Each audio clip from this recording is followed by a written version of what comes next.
I have no idea where we're streaming from, but we're streaming. We be live. Maybe.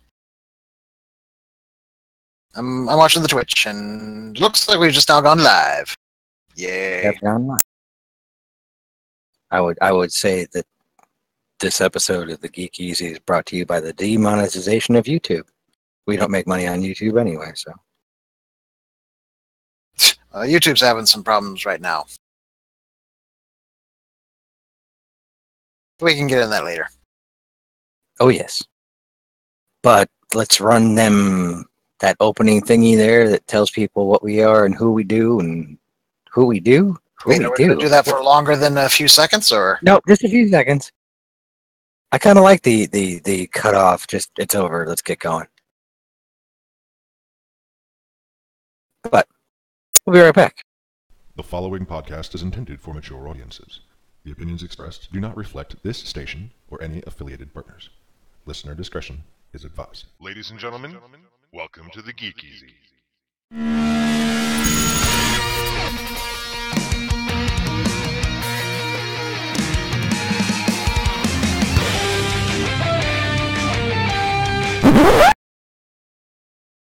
Yep. Short, sweet, and to the point. This time. Next time, yeah, we're probably going to do it again. Yeah, next time we're going to do it again. I'm animating. I'm just not animating that. We're not there yet. With the new updates to the animation program I'm using, I might actually be able to use that to animate the opening. Adobe just did a whole lot of updates to the program.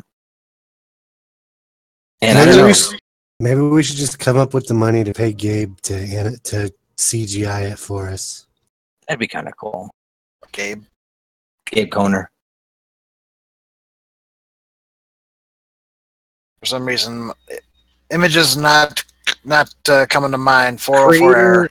Creator of probably one of the greatest fan design enterprises ever. Let's see, Star Trekkies 1 and 2. Starts yelling at a guy on the phone in the middle of his interview. Yes. Friends of ours. A friend of me and will hate. Well, in order for us to believe he was nominated for an Emmy for his work on BSG. Yes. Well, in order for us to be able to raise money for him, we have to be able to raise money. Yes. Yep, we got Firefly in the Twitch chat. Tippler cylinder at nominal rotation speed. One of his many references that unfortunately I don't get. Did he get a new Tier 6 science ship? I don't know. He did mention earlier when I was in game in Stowe that he discovered a temporary, well, we say temporary, but it's a glitch with the temporal ships. So I think it's possible he did. Because I think the destroyers... No. The science ones have the Tippler cylinder. The destroyers have the Mannheim effect. Okay, so he's going to kind of break it down. There's an interesting bug about the Tier 5 temporal ships. And as I recall, in regards to the skins, like you could get 2 of the skins without actually owning the ships that they come with normally. So while we're waiting for that to catch up, because I think we're almost on a 15-second delay. Stream delay. Hey, Just I'm a just slight one. We were just talking about Gabe, and I'm actually reading his Facebook post from an hour ago. I wonder if it has something to do with the very last line in the general notes for tomorrow's patch notes, where Tier 5 temporal ships will no longer have access to Tier 6 hulls if the player owns another Tier 5 temporal ship or shuttle. What? Apparently, if you have 2 of the Tier 5 ships or a Tier 5 ship and a shuttle, you get access to the Tier 6 ship skins. Really? Yeah, but only for the temporal vessels. Oh. Well then. I completely did not know that someone shot up YouTube. Yeah, that was definitely a bad day yesterday. Well, I'm guessing, and like I said, we were talking about Gabe, and he posted this an hour ago on Facebook. So, frustration over YouTube demonetization is now a reason for public human target practice. Jolly advice, folks: if your YouTube gets demonetized, and the two options in your head are A, start a Patreon account, or B, shoot up Google, go with A. Really? Was it over demonetization? Yes, See, part of it anyway. I've seen some conflicting reports because, like yesterday, there was reporting that it was a domestic dispute. That's And what now they I've originally thought. And now I've seen reports that it's the lady was just upset with YouTube. So before I'm jumping to any conclusions, I'm waiting for some actual investigation to be done. That actually is from the actual investigation. As of right now, it appears because she's made public statements, she's really, really angry with YouTube, and apparently decided to go hit them. Her dad apparently reported her missing, saying he was worried she was going to do something to people at YouTube. Over being demonetized. Well, Wow. they actually blocked some of her videos, and then she got demonetized. Reading some of the comments, I have nothing on this. I have done no research whatsoever. I'm just going off what other people said. But this first comment, uses, let's see, said she was Bjork level odd and borderline militant PETA member or PETA vegan. When you got militant vegans, that's a dangerous thing. Apparently, at one point, she was extremely upset because she had a video with 300,000 views and her payment for it was 10 cents. I mean, I can understand getting upset about demonetization, but that's taking it a little extreme. This is one of those, and this is where we're skirting real dangerous ground here. But the aspect of whether or not we have a gun problem or we have a mental stability and mental health issue, it's kind of running that border right there. I mean, if you're flipping out over being demonetized and you're mentally unstable enough that the fact that YouTube took some money or YouTube didn't pay you what you think you were worth, that you felt the need to go take it to that extreme, there's some instability there. Well, this is in no way excusing what she did, but I can excuse the mentality of being upset because with YouTube's adpocalypse over the past year and a half, there have been people who have gone from making several $1,000s a month and living very comfortably to, because of YouTube's automated algorithm that is very, very clearly never worked correctly, making cents on the dollar. Yes. Oh, I understand. I believe me, I can understand. If you were making I can understand money, getting completely furious, but there's no need to take it that far. There's better ways to deal with it. Well, even like Boogie, who has over 4 million subscribers, is not making most of his money off of YouTube at the moment. It's his Patreon and his Twitch streams now. Yeah, everybody's moving to Patreon and Twitch. And Twitch, well, this is actually something I learned. I was not going to mention it. I was going to mention it after the show last week, but everybody kind of ran off. So I guess I'll mention it now since it's relevant to the subject. If we were to ever be made a Twitch partner, if we ever got enough viewers and got enough followers that we were allowed to become a Twitch partner, people could sub to us and do bits and stuff like that, we would have to wait 3 days before we could put our VODs on YouTube. Because part of the Twitch partnership is a 3-day exclusivity kind of thing. That's one way that Twitch is sticking it to YouTube, since YouTube is being stupid. Well, YouTube, to be fair to YouTube, they're trying to deal with the whole issue of, very violent videos or videos that incite violence, things like that. And I get it. I understand that they could work on how they implement that a bit, though. I mean, I can understand the point they're getting towards, but the fact that it's, for a year, over a year at this point, they've just failed at doing it.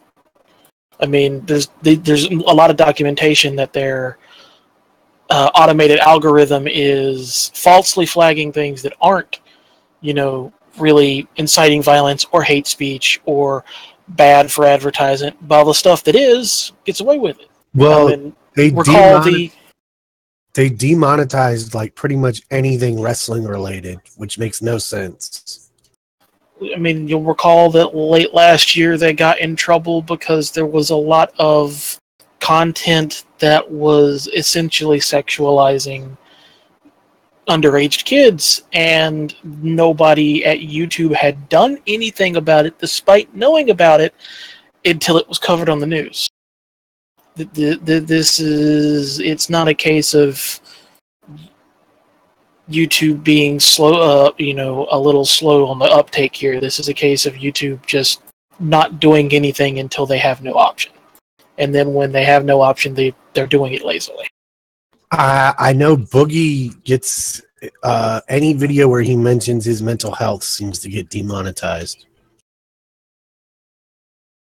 It's a very interesting. I mean, the way they went about it and what was being demonetized and why and how many viewers you had to have and all that kind of stuff.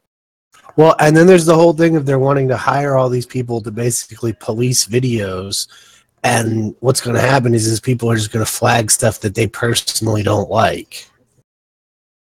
Yeah, because YouTube has shown that they are at this point not willing to take steps to make sure things are working. So we have no reason to have faith in them that they would take the steps to make sure that people they hire do not put their personal beliefs ahead of their job. I mean, I hate to keep going back to Boogie, but he's one of the larger people I follow on YouTube. Like I said, over 4 million subscribers. And even with that many subscribers, he technically does not have a direct contact at YouTube. He has a few people he's made friends with through some convention appearances, but no official direct contact with YouTube.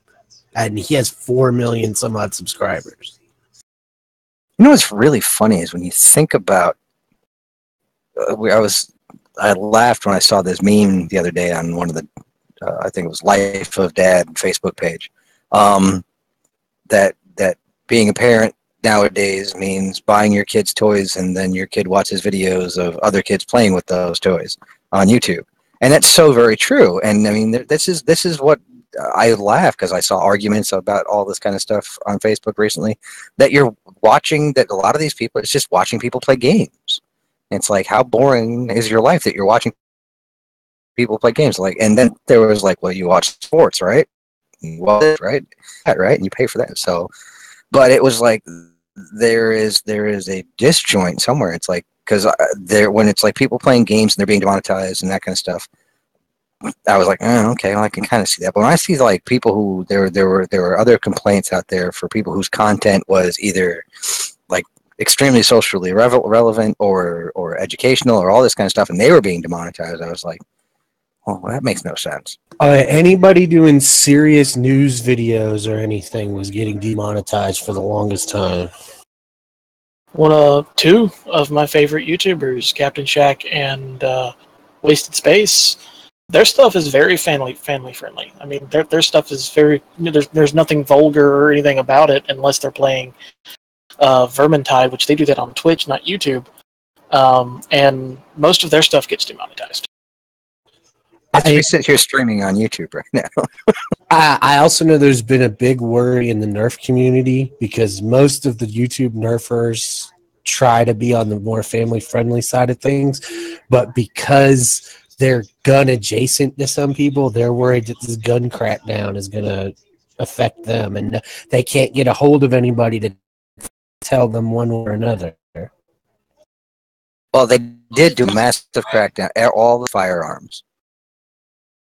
Some of them had video. I mean, a lot of them had videos removed and stuff just because it involved somebody taking a firearm and shooting it.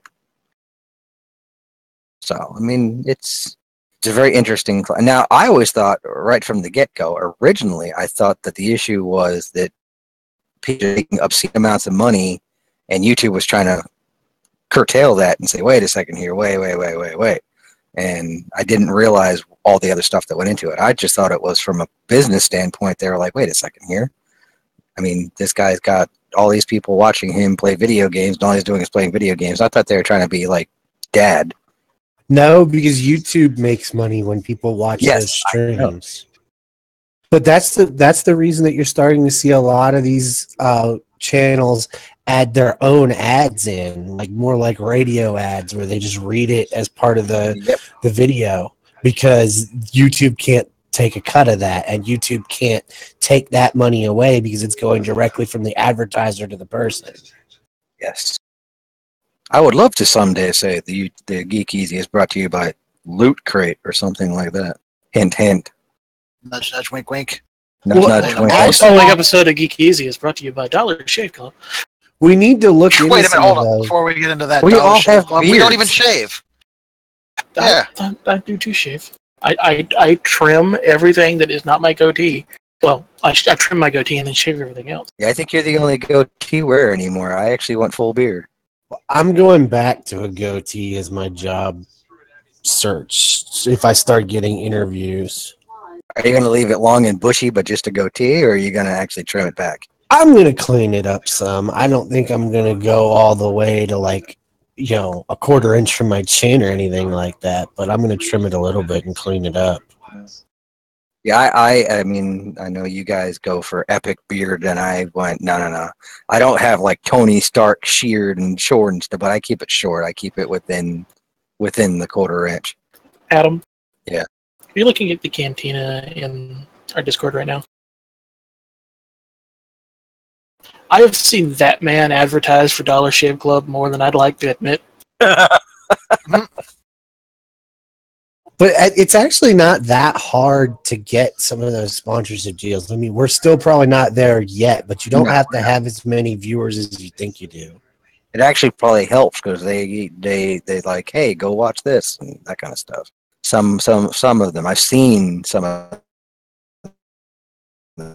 that on Twitter. Yeah. We're not at that point right now. I mean, we've been doing this for 5 years now, 6 years. Shaven Wookie, Geek EZ, And- we did when we all, except for Wolfie, started with the whole idea of us doing something back to see. I'm having major voice. You are a major voice issue. Yeah, there's acting on this. Yeah, the stream is slower back. That's just really weird. And now I'm yellow. It's 'cause- I was green, now I'm yellow. It's because we're talking too much about YouTube and demonetization. We gotta bring it down, guys. They're after us. We do. Don't talk about stupid stuff the internet does. Taking something over set off the car. Both positive and negative. Yes, both positive and negative. Most of it was it was just the group mentality that happened over it. I mean, personally, I just don't understand the reaction to what is clearly not even that joke, man. Because everything has context and everything is taken out. Who needs context? Some people don't. I'll say I once just, we get out of this. I just don't Indiana Jones. Her name is. And from what I understand, that movie was really good. What was? Tomb Raider. Sorry, you guys broke up on my end, left and right. I mean, it's just now coming back. I don't know how much of that went out on the stream, but I was having serious connection issues with Discord.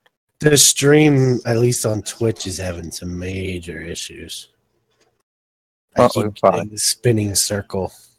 Yeah, that's from my end. That's the actual. It's telling me right here that our stream quality has dropped. So Are you I apologize. having weather? Which had high winds, extremely high winds. Like extreme, like stupid, knock your car off the road high winds today. Straight line, like 40, 50 mile an hour gusts with a continuous 30 mile an hour wind.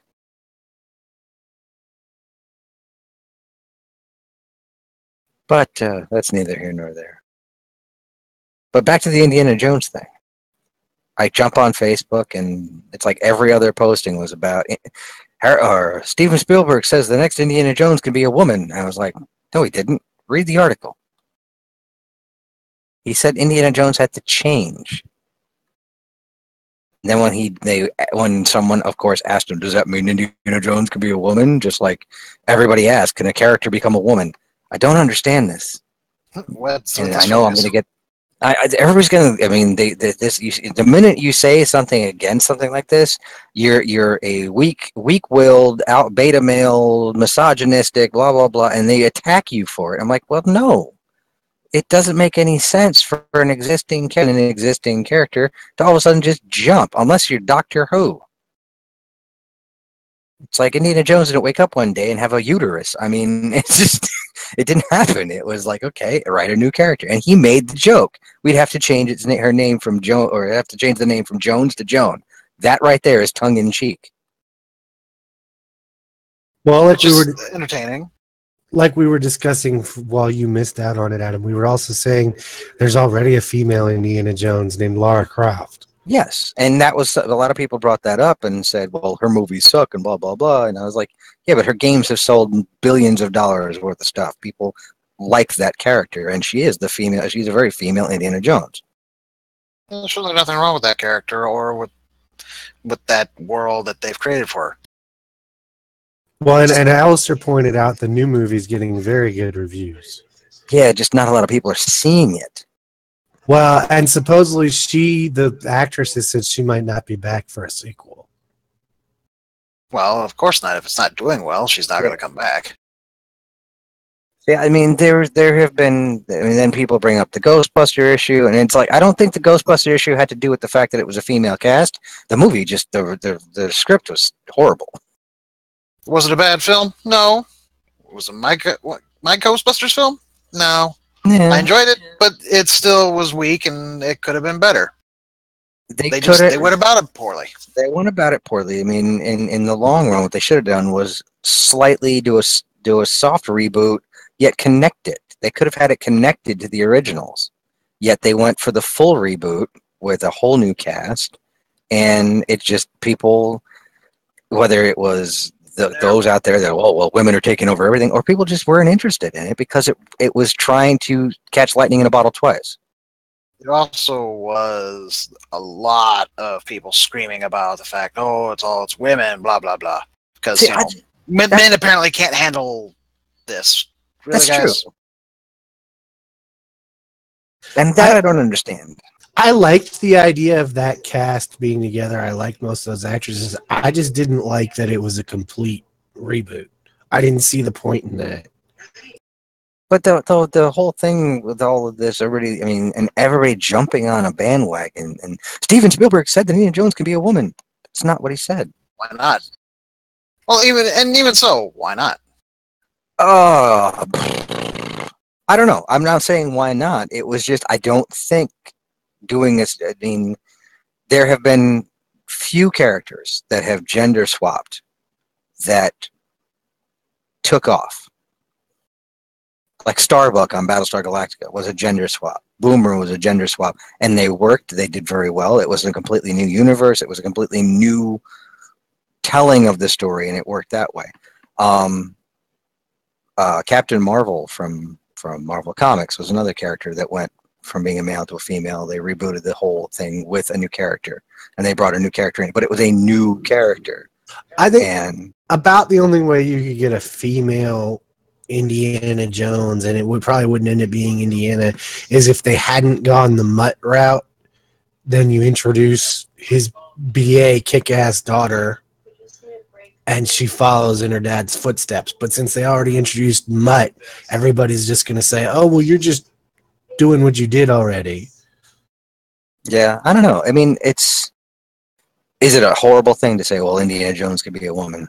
With a No. name like Indiana Jones? Yeah, actually, I think any woman that would take the name of Indiana Jones, Indy. yeah, Should probably go by India. Indira, Get out. Indira Jones. That's where you cross the line, sir. Yeah, but I don't know. I just laughed because I was like the mob mentality that is the internet. Again, but anytime you raise this question, you start getting you start being labeled very quickly. That anytime you say anything that would be like, but why? And instantly you're like, and it's like, oh, you got to label. You're misogynistic. You're this. You're that. You're weak-willed. You're insecure. You're all these kind of things. I would love to see more badass women's characters. I just don't understand why people feel the need to swap existing characters. Yes. To me, you're attaching an anchor to that character. You're creating failure that way. I mean, think about. I mean, you've got Ripley. You've got Sarah Connor. Trying to think. I mean, you can even throw Rey from Star Wars into those new character with the ability to do something. I mean, they're all new characters. Ripley was think about it. It was 1979. Ripley was a badass, and it's from the late 70s, so it's not like it's a new thing. So I mean, it is possible to make up characters that run this gauntlet. You know what I want? A better Tank Girl movie. Yes. Nah. No? Don't care. Nope, do not care. Tank Girl was a great book, man. Never read the book. Do you Don't feel really like care for she's the concept. infringing on your territory? No, I just don't care for the character or any of it, honestly. To be honest, though, Lori Petty did a really good job in that role. Oh, yeah, she did. The problem is that the time period when the movie was done and everything and certain things, they weren't prepared for such an out there script. I mean, and it's no offense to Tank Girl fans, it's honestly probably a C comic franchise at best. So they got the rights cheap. They did the movie probably as cheap as they could, and it didn't really work out. I don't know if it wasn't cheap, man. There was money thrown at that movie. But it was at the beginning of the comic book run. It was like you had Batman and Dick Tracy and what else was out there? The Saint and trying to think what the other one was. Oh man, why can't I think? Oh, the one with Alec Baldwin. Which one was that? The Shadow? The Shadow. So it was like right on the tail end of all of those where it's like, well, comic books seem to be a hot thing now. Throw them out there. I mean, that was the first surge. And it all started with Michael Keaton's Batman. That would be, yeah, because I don't think there was really many that came after Superman back in the 70s. There were more TV shows. And then Batman came out in 89, and all of a sudden, by 93, there were all these other superhero or comic book-based characters. They all kind of failed, and it wasn't until Men in Black that they had one that worked. Was it Men in Black or Blade? Men in Black is 97, Blade's 98. Yep. But a lot of people didn't even know Men in Black was based on a comic book. Yeah, same with Blade. Blade I knew about. Yeah, a lot of people had no clue that Blade was a Marvel comic. But you didn't need to know. No. It was able to stand on its own. See, I have no problem. I mean, I think having a strong female protagonist in a movie like that rocks. Which is, I mean, why I think Wonder Woman works so well. Why I think Captain Marvel is going to work well. I would love to see. Speaking of Captain Marvel, Coulson is coming back to the big screen. Yes, he is. Of course, it'll be younger Coulson. Yeah. They'll have to digitally de-age him. But I would love to see an Okoye movie. Why do I have this sinking feeling they're going to kill her in Infinity War? They better not kill her. They better not kill her. She was like the best part of that whole movie. I just don't understand how we haven't gotten a Black Widow origin movie, considering she has one of the more interesting origins out there. We did. It's called Red Sparrow. which I love when the director that I was like, oh, I don't see the resemblance at all. Really, They're Russian almost chick. identical. It's almost the identical story. It's like you don't see the similarities in this at all. I believe we're getting another Red Sonja movie. Again, how many times are they going to try to beat that dead horse? This would be the second time, I think.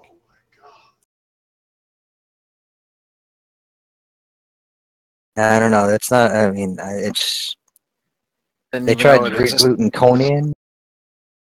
Well, no, that film was actually decent. I enjoyed that one. It was It actually was. closer to It was. the material. Yes, it was much closer to the material, but it didn't have the grandiose ridiculousness that the Arnold Schwarzenegger ones had. Well, of course not. It wasn't supposed to. That was the point. No, but that's what people were expecting, and they didn't get it. I admit, I did want to hear, to crush my enemies and all that, even though we did get it, but it was the actual quote, and I did miss the epic music. What were you gonna say, Honestly, Wolfie? I felt Arnold was probably one of the weaker parts of the Red Sonja movie. Never even saw it. He essentially they cloned Conan without having him be Conan, and it didn't work. Yes. I don't know why it just wasn't Conan. Because they're not in the same world? No, they are in the same They world. are in the same world. They're both from Robert E. Howard. Same as Kull. Kull is actually the prequel to Conan. Hear that? Kevin Sorbo is the great granddaddy of Conan the Barbarian. But I do know the new Red Sonja movie is supposed to be based more, I think, off the Marvel version of the character. Yeah, I mean, I'll watch it. I mean, I like sword and sorcery movies. That's why I want the new Masters of the Universe movie to be beyond epic. It better be beyond epic. It's tough to hit that beyond epic, though, just because, well, as the problem is that He-Man... Hey, hang on. Hey, hold on. I was talking. Sorry. Don't be rude. I apologize. I will reach through this monitor. Actually, no, I will not. That's an expensive monitor. Anyway, that particular genre is a tough one to get into just because it doesn't, well, it didn't, I'll say, really catch people's attention. It's gotten a lot better over the years since we've gotten, we had Lord of the Rings. That really helped a lot, I think. And yes. You've had, however many millions of people playing World of Warcraft. So it's become much more mainstream. They still haven't quite managed to match that kind of level as Lord of the Rings, but Game of Thrones certainly is helping with that too. So I think eventually we're going to get some good sword and sorcery style films. So maybe Master of the Universe will be it. As Master of the Universe, there were big issues with the film, with Lundgren's film, because it steered so far from what everyone knew. Well, they had no choice in the matter on that one. That was a bad budgeting. It was, just the visual aesthetics and everything about it was different. And it was just like, this isn't He-Man. This looks nothing like He-Man, sounds nothing like He-Man. It's just not He-Man.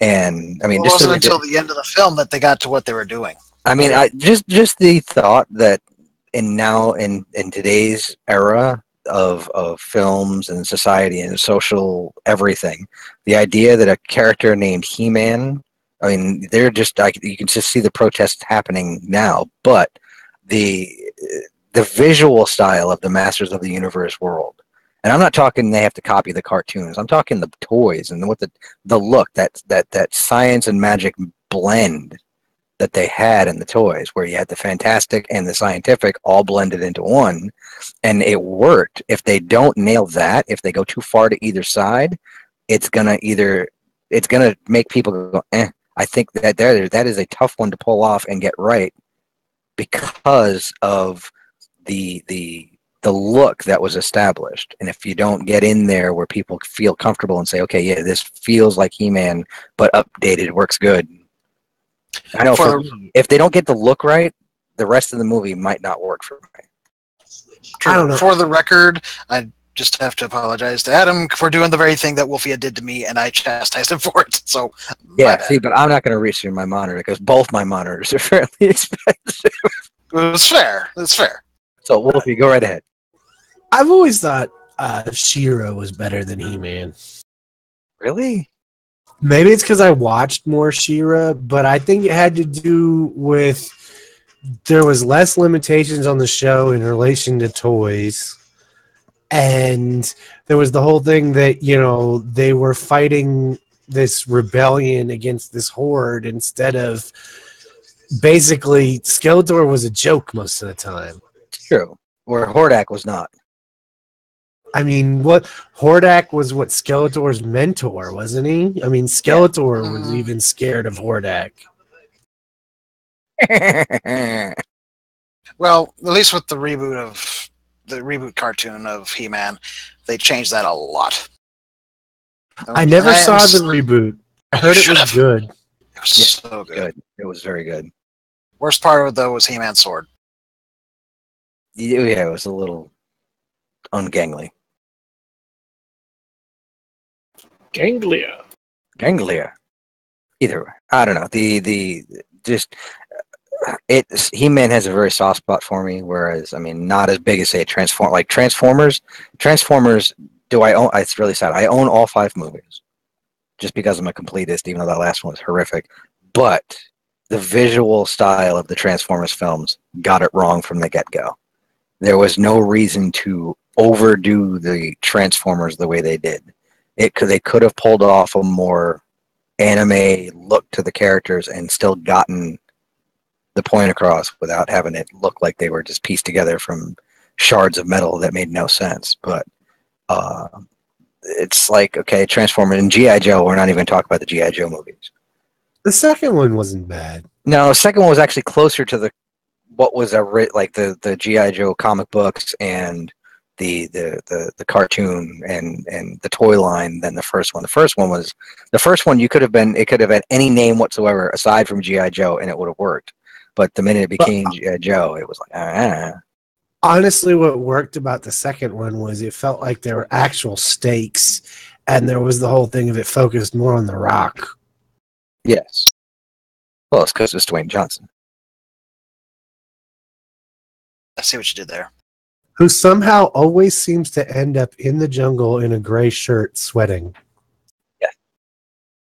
Because he's The Rock. Speaking of which, isn't Rampage an older game? Yeah. It was the game with the big T-Rexes and that stuff, right? The farting gorilla and all that? No, that's... That was a different game. God, I just went blank on it. It's like Primal Rage. Yeah, that's what it Primal was. Rage. Primal Rage. Thank you. No, Rampage is the one where they're climbing buildings and Smashing them punching up. the buildings and stuff. And if you take too much damage, you revert to your human form. Okay, thank you. That's what. Okay, because I knew it was a game. I just wasn't sure which game it was. Primal Rage was the other one. It's actually a really classic arcade game that doesn't get the love in this day and age that it deserves. Quick on the chat here, Firefly is saying, to be fair, I think the She-Ra writers got to see what their predecessor did wrong. That's probably fair. That's true.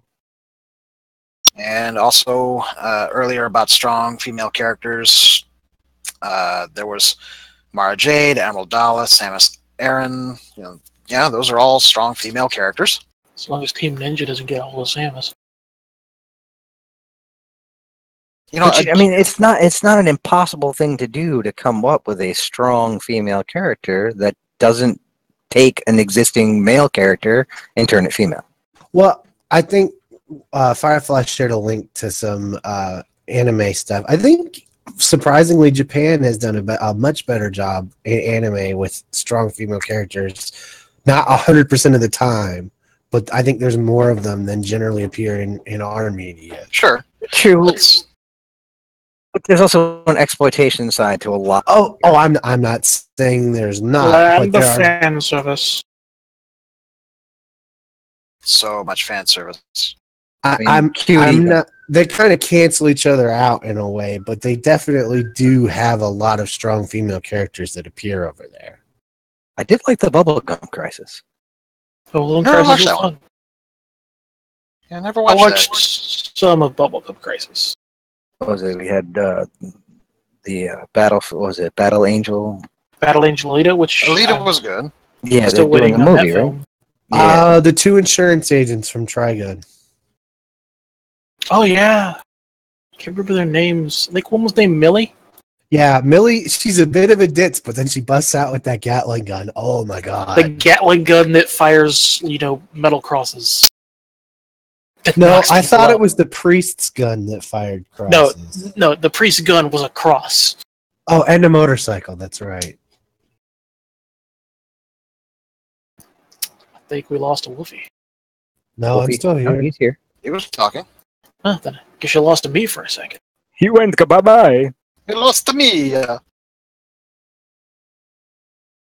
Let's see. Firefly's mentioned about comments in the video link that he provided him using. Well, I guess we can check that out real quick. Well, one of us will. I'll look. Millie and Meryl Firefly just came up with it. Record of Grand Crest War Aishla? Probably totally botched that. Hey, look at that! Strong female character! Fan service! Oh, how did I not know about this? Hmm. Let's see. Gary Whitta, writer of Rogue One and Book of Eli, is working Hey, on a last. guess what my breaking news was that I've been waiting to do for the past 20 minutes? Oh, I'm sorry. There's your breaking news. You do it. So yeah, the lead screenwriter for Rogue One and Book of Eli is doing Last Starfighter. Sorry. I've been sitting here with a link to some of the concept art to drop in chat and in the cantina for 20 minutes. Do it. All right, moving on. Oh, we're not moving on from this, man. Last Starfighter is an epic movie. I just think it's hilarious that this dude was the editor for PC Gamer before he left to try and become a writer. And now he's like one of the more successful writers out there. And the concept art is done by the lead concept artist for Rogue One as well. Yeah, that has a bit of a Star Wars feel to it. No, I wouldn't. It was. I'm not. At the same time.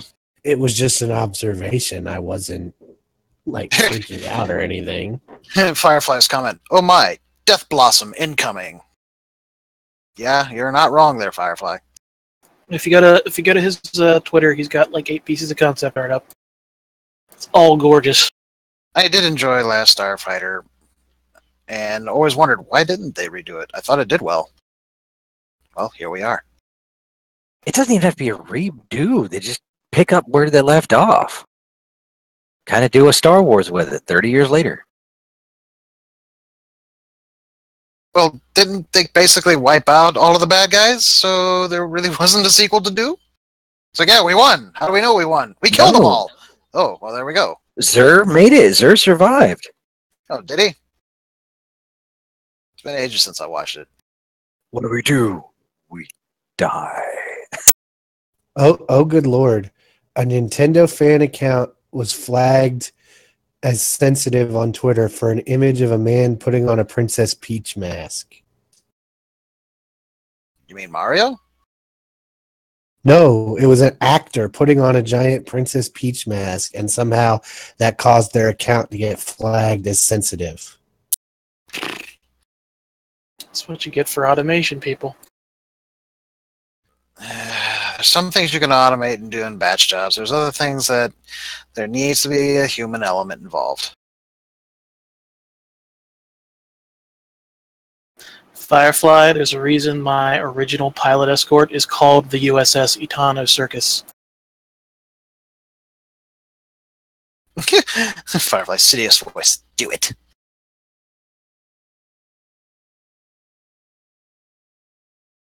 Hmm. And yeah, I've done the whole Itano Circus thing as well. Because it's kind of fun. Missiles for days. Huh. The guys from Stranger Things are getting sued. Well, what did they do? Supposedly they stole the idea. I've read some of that. The person suing them doesn't make a whole lot of sense. Isn't Stranger Things like a reimagining of something that's already happened? Yeah, that's one of the big. That's one of the big claims against the guy claiming that they stole the idea, if I remember correctly. Yeah, from some kind of short story or whatever. I mean, I will not deny. I mean, I've watched the first season. I loved it. The nostalgia aspect was there. It felt like you were watching something that came out right around the same time as ET. It was awesome. I've only seen the first episode of the second season just because we just haven't had time to sit down and watch it. But yeah, it was a good show. I mean, it's a great show actually. But if they stole the idea, I mean, it's not the first time somebody's stolen an idea. In Firefly, Ed 209 and M5 being examples of automation gone wrong. I think the best example is Skynet. I mean, seriously, that is automation to the extreme, and every time it goes bad. Which is actually not entirely wrong, because we do some automation with various batch jobs and whatnot at work, and every so often, well, things happen. Thankfully, we don't hear the Terminator theme happen or play when that happens. Dun, dun, dun, dun, dun. It's like, oh geez, another batch job just broke, guys. How can you tell? Did you hear the theme music?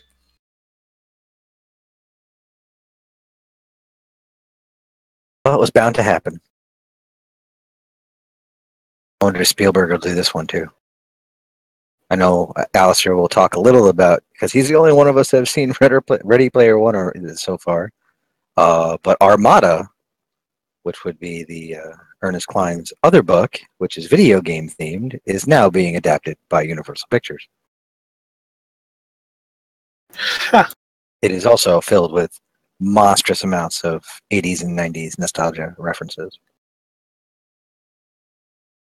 But we'll get into the Ready Player One thing very soon. I want to stay on the comic book thing because there was one last thing I did see was Zachary Levi basically telling everybody who doesn't like his costume to piss off. That's not really what he said, but he was like, he thinks it's epic, but I guess Batman and Catwoman are married now. Yes, that's old news. They're newlyweds. It's not old news. It was news. Old But it news was that they just were this past getting married. No, it's been old news that they were going to be getting married and all that. So yeah, we knew it was coming. Yes, but they're married now. Is all I was saying. Still not sure how that works, seeing as that one's, the whole shtick is to be a thief, and the other is to not be.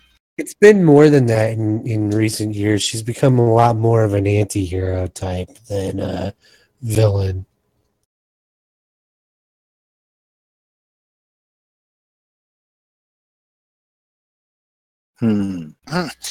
Firefly. Now there's an idea for a custom alarm sound. I'm assuming HAL is what he's talking about, or the strategic launch detected, one of those two. Or he's talking about the Terminator theme as a custom alarm sound. Strategic launch detected is from like Supreme Commander, and it's terrifying to hear when you and your friends are sitting there playing, and all of a sudden, strategic launch detected. Is that one of you guys? No. Oh God! Scatter. You run into that in a lot of the different games. I mean, Red Alert, for example. Nuclear launch detected. Oh God, oh God, oh God. At least in Supreme Commander, you got anti-strategic missiles. Firefly clarified. The Terminator theme is a custom alarm sound. Why are people so upset that Hawkeye is not being used to market Avengers Infinity War? Because Hawkeye has a really big fan base. Yeah, but maybe he's got a major plot line that they're kind of trying to keep from happening to get out too much. And you would dare interfere with their fandom? Well, I mean, yeah, from what I've been reading, I mean, they really can't use him in the advertising because he doesn't interact with most of the other characters all that much. which makes me believe that his storyline has to do with something that's going to happen in the next film that they don't want to spoil too much. I think there's a lot of articles that have pretty much speculated or suggested the same thing. And one last thing before we move on from all this other comic book and YouTube stuff. If there was any reason to get YouTube Red or YouTube TV or whatever it is they're calling it now, it would be for the Karate Kid series. Cobra Kai? Yes. The fact that they got him back to do that. It's funny watching a 50-year-old Ralph Macchio trying to act badass. Sorry. I just want to see it. I mean, I haven't read reviews. Has anybody seen reviews for this show yet? I know it's supposed to be like a lot of people thought it was going to be a comedy, and it's actually supposed to be a drama.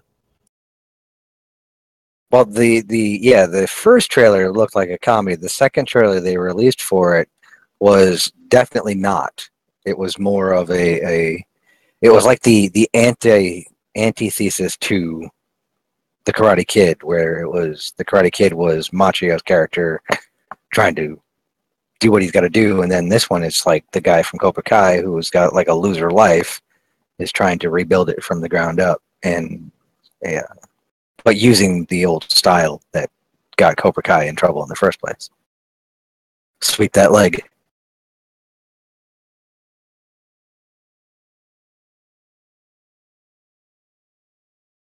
But I'm done. I'm done. Aside from my last call, so you guys take it from here. Well, it's around that time where I've got to step away for a few minutes. So if you guys want to talk a little bit, but then I come back and talk about Ready Player One, Yes, all right, we can do that. definitely do that. Well, then we'll talk. We'll keep talking comic book stuff. Like, Oh wait, no, there's go ahead. some stuff I can get into. I've just been reading through this Google Doc. Apparently, Channel Awesome. These are the guys that did that guy with the glasses and a whole bunch of other channel stuff. Content with Critic was like their big thing for the longest time. Yes. Apparently, it's all sorts of drama has blown up as of like mid-March. Beats me, I didn't know until somebody posted this Google Doc of people who used to be content creators for them, and if even a tenth of it's true, oh boy, I can understand why there's a blow up. No, one thing I heard on a video is that this is actually the second time in like 4 years that there's been a major blow up about the channel. Well, apparently they do some very sketchy things. With like there was a bunch of people apparently left like 4 years ago as well. Yeah, because bad management, a lot of mismanagement. Just quickly going through is like anti-intellectual streak. If you know anything about films, they just scoff at you and you're like, whatever, we're gonna do. We know what we're doing. Blah blah blah. Allegations of sexual harassment, and I mean, there's a whole bunch of stuff there. I know Pat Contry was saying they used to go to the big MagFest, the big con in DC, like as a group apparently, and they're just very cliquey. Like they didn't want anything to do with creators that weren't part of the channel and stuff. Apparently, like it's that. more than that.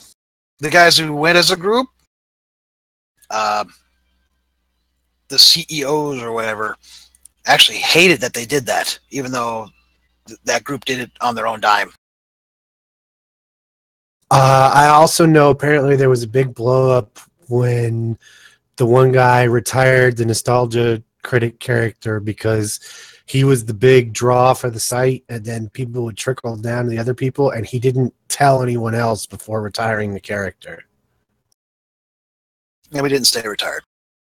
I understand that, but I guess that was the blow up. I guess maybe 4 years ago that was part of the blow up or something.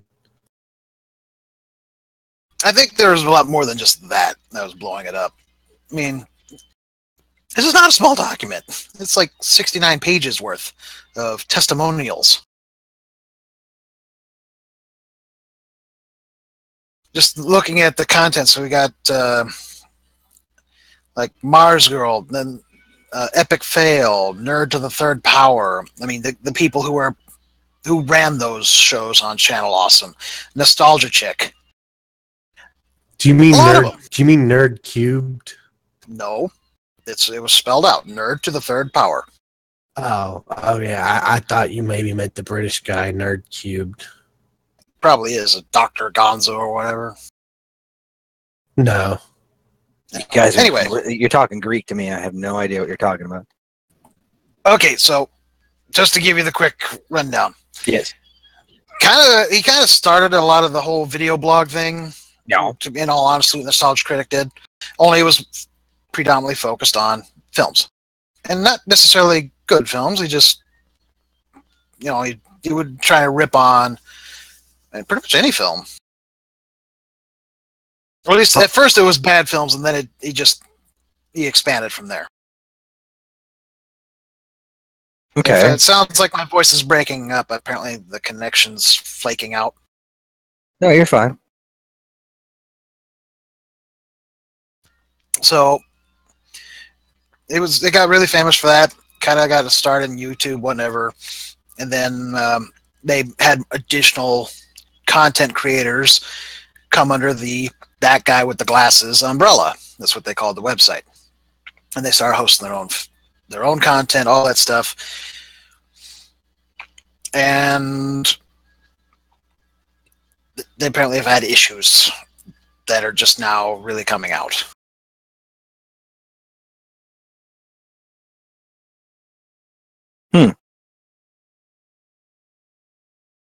Just like I said, it's a 69-page document. I had to quickly count up.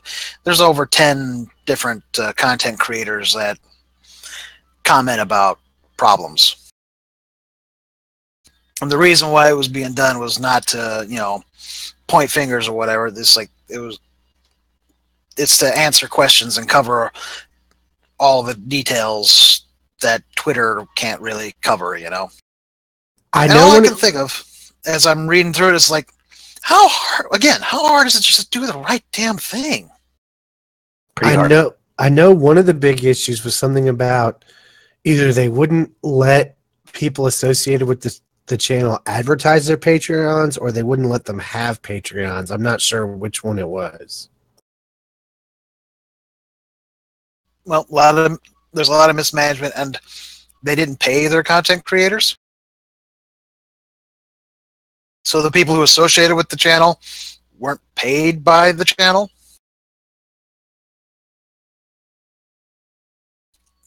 And yeah, like I said, I have no idea if any of this is true. I'm willing to give it, the benefit of the doubt just because of the fact that they got all these listed testimonials from all these different folks. Certainly may be possible. It's not the first time that there's been some drama that's cropped up from them, and they've been a little controversial. They also did nothing whatsoever to put a stop to Gamergate and the harassments that took place during that time period against their own female content creators, or against some of their other, their male content creators too. So that's not rumor mongering. That is stuff that can be found, out there. It is on the record.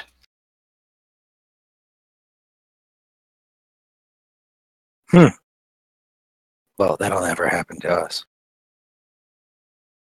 Yeah, well, we'd have to have money first. True. We don't have Patreons. We don't have any women on the cast. We've had them visit. Does that count? No, we've had him visit. The closest we had was Tate, and he's not here anymore.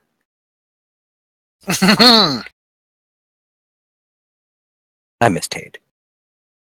Well, he decided to get a job with a drill. Yeah, Oh, crap, he that could take decided us to an be a euphemism. freaking adult. Yeah, stupid adulting. Adulting is stupid. There's better things to do. If only we got paid, enough to where we didn't have to adult. Like Rooster Teeth guys. Although I imagine that there's a lot of adulting they do on the background that we just don't see. True. We do adulting, we just don't do it here. This is our geeky, childish outlet. Where we talk about goofy things. I really thought I was the only one that thought that up. See, it just shows that great minds think alike. I mean, after a while of seeing it, that I'm just sitting here reading an article. You doing that? I'm that John Krasinski was asked about the possibility if he would like to play Reed Richards, and he responded with a big yes, and that his wife could also be the Invisible Woman, Emily Blunt. He's married to Emily Blunt, and I was just like, that'd be awesome casting. But I would love to see Krasinski as Reed Richards. Hear that, Fox? Fox needs to get with Marvel, and they have to do the same thing that Sony did with Spider-Man and get the Fantastic Four in the MCU. Do the same deal that Sony did, and get the Fantastic Four home. I don't think that's going to happen until they, basically apologize for screwing it up twice and give the rights back. I mean, there's a lot of bad blood between them right now. Let's see. The last one was 2015. Was that when that came out? The Fantastic Four one? Yeah. I didn't think it was quite that far back. I know I think it's like a 10-year window. They have to create a film within 10 years of the last film or whatever it was to keep the contract. So I guess they got a few years to wait before they do it again. Unless, of course, they get bought out. True. And then Disney takes it anyway, because, I mean, Krasinski, he would be a perfect Reed Richards. Not that Ian Grifo did a bad job. I actually enjoyed his, but... In Firefly, I see what you did there. A drill with which he shall pierce the heavens. No, I think Tades is a little bit more mundane. It's not quite that epic. I don't even know if he has a drill involved now that I think about it. Well, Alistair has returned. Let us talk Ready Player One. All right, so I'm going to go ahead and preface this with good film, not great film, had flaws. A lot of the complaints that people have aren't justified. A few of them are. That's very simple. You're going to tell us about how much trouble you had getting there? Oh yeah, let's talk about that, okay? Shout out to Frank Theater's Coastal Cinema 10 in Charlotte, North Carolina. Wow. So, me and a coworker planned on seeing the movie for about half a week. So we go there on Saturday, get our tickets, and our tickets say that we need to go into Theater 4. So as we're heading to Theater 4, we know that the sign for Theater 4 says Pacific Rim. Now I go, well, this is a small theater. It's not the first time they've played two different movies back to back, to deal with space. So it's probably fine. So we go in, we sit down. At no point does it tell us to put on our 3D glasses because we decided to see the 3D version because it was Ready Player One and it seemed like a good idea for it. The trailers finish and then Pacific Rim starts playing. Half of the people in the theater then get up and walk outside because they were not there for Pacific Rim. And we go, yeah, Theater 4 is playing Pacific Rim. This says Theater 4, we're supposed to go. Oh, you need to go to Theater 1. So we get up, we go to Theater 1, and we sit down. There's nothing playing on the screen. You can hear stuff, but the projector's not on. We get told there's something wrong with the projector. The projectorist, who was not present, would be there in a few minutes because they had to come in from home. The projectionist was on call. And so we wait. The projection finally comes on. The trailers play. we notice it's the same trailers we just saw a few minutes ago, or I should say half an hour ago at this point. And then Pacific Rim starts playing. I think they're trying to tell you something. So how was Pacific Rim? I don't know. I only saw about a minute and a half of it. So we get up because they come in and go, okay, we've made a mistake. And a lot of us are like, a mistake? That's so true, right off the bat. We get put back in Theater 4 because Theater 4 was supposed to be Ready Player One. Theater 1 was supposed to be Pacific Rim. Meaning that they had played 2 movies in the wrong place.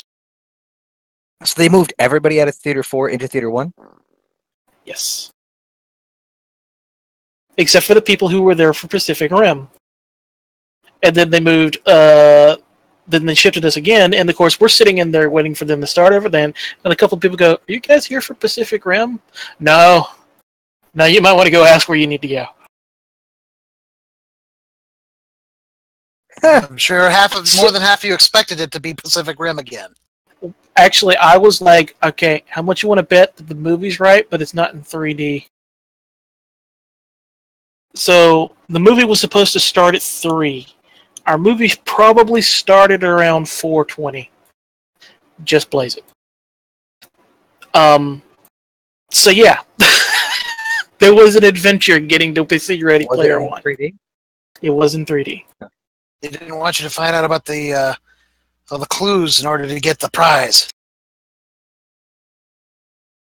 So, it's a very fun film. There are a lot of references. I missed most of them. It plays very predictably, a little clichély at some parts. I have not read or listened to the book, and from what I understand, a lot of the book is omitted. And if what I understand is correct, had they followed the book, they could have very easily made this a very entertaining 2-film series. So it's a condensed version. It's a very condensed version. As I understand it, in the books, the Resistance plays a very major part in the plot. And they even have the scene where she goes, "Welcome to the Resistance," in the trailers. The Resistance plays all of 5 minutes in the film. Well, they resisted, and it worked.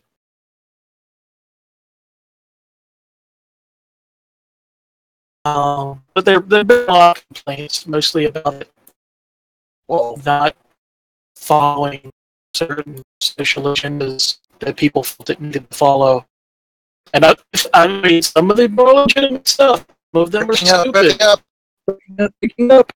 They're all breaking up. Mayday, mayday! April, look here!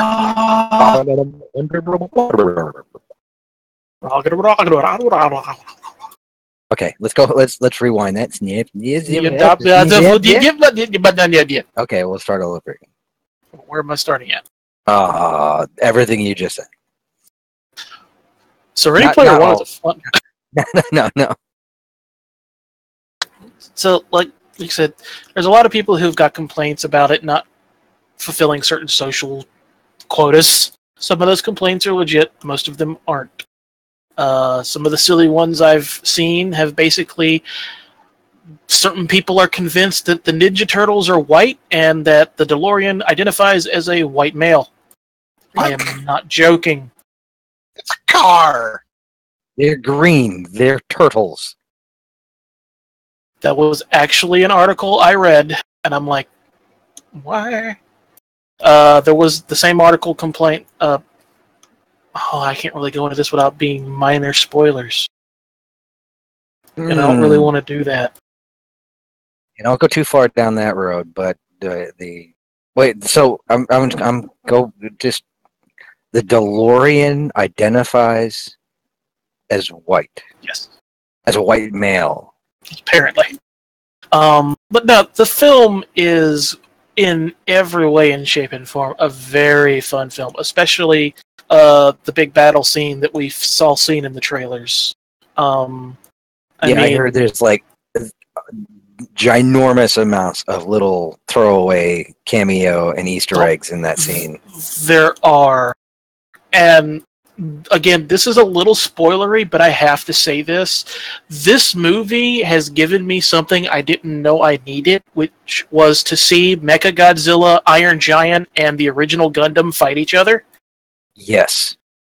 That's not spoilery. That's actually out there floating around enough that I'm pretty sure that even if you've casually read articles about it, they mention it. But it's kind of spoilery. It's really, really entertaining. I love the concept of what the technology in the film represents, because I am a very big avid proponent of full immersion, VR. Especially as it's apparently presented in the books, because apparently in the books people actually can go to school in the Oasis. Like they can get a full public education in the Oasis. Oh yeah, that's a major plot point in the book. That's not in the movie? No. School's not mentioned at all in the movie. Oh wow, Period. that's really weird because it's a major thing in the book. Well, thanks for ruining it for me. I've only read the first chapter. No, I have to go back and read it. It's sitting right here. I can actually see the book from here. It's just been sitting on my nightstand probably for about 5 years now. But overall, I very much enjoyed it. I loved all the references that I could get. There's a lot of references that I missed, and I really want to go back and watch them. Personally, part of the opening that I really, really think Adam would identify with is being able to climb Mount Everest with Batman. Yes. And not just any Batman. Got to remember Kevin what time. Conroy. Yeah, well, it's the time frame that this is set in, or that the references are coming from, 80s and 90s. Well, yeah, it's very much an 80s reference plot-wise, but there's references all the way up until recent times. For example, Tracer from Overwatch makes numerous cameos, I should say. I just think the addition of the Iron Giant rules. That is such an underrated was great. movie. I was just very, very entertained by it. There were obviously parts where I groaned, but because it's very stereotypical at a couple of parts, but it's stereotypical in a way that fits the plot. Is it like Big Bang Theory stereotypical, or? I couldn't tell you that. I don't watch Big Bang Theory. Oh, okay.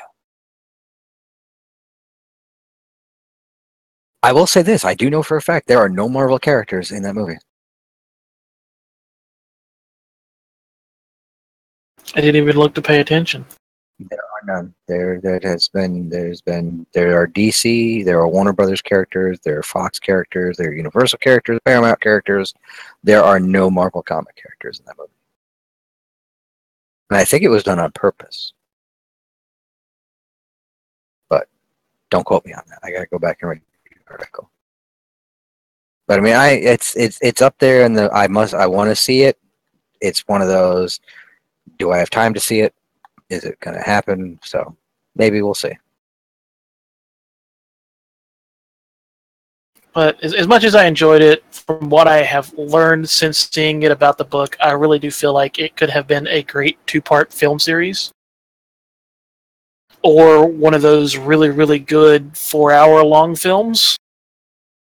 Like better than it could have been a good one book made into 2 movies, unlike say The Hobbit, which was a 1-book movie turned into 3.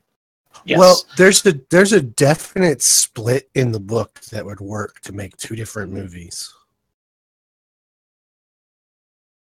And You've read it, I take it. Yeah, UNCW had a major program where they wanted everyone to read it a few years ago. Okay. But yes, in all honesty, it was very fun, very entertaining.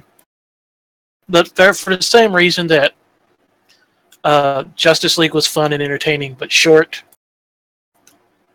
Ready Player One is fun, entertaining, and short. Is it now? This is the fanboy in me. It's like I love Steven Spielberg movies. I love his directorial style, does it have the Steven Spielberg, E.T., what not, but just the Jurassic Parky feel to it? It does. As a matter of Okay. fact, there is the only real Spielberg reference is a Jurassic Park reference. Cool. But either way, I just want that look, Plus- the way he puts a movie together. Yes, I mean, let me put it like this: Steven Spielberg gets to recreate an entire another film inside this film. Excellent. But yeah, not that film. Okay. It's actually not a Steven Spielberg film. Oh, awesome. It's a Kubrick film. Oh. I do think you should read the book, Adam. I will. I enjoyed I it. will read the book. I will go back and try to. I just there was so much going. There's just maybe I was tired when I tried to read the first chapter, and it confused the crap out of me. I had no idea what was going on. And It's written in a very particular way. Like, I can understand why some people don't like it, but I enjoyed it. But then again, I enjoyed it because so much of the stuff that's referenced was stuff that I'm a little young for some of it, but it was right in my wheelhouse. Like,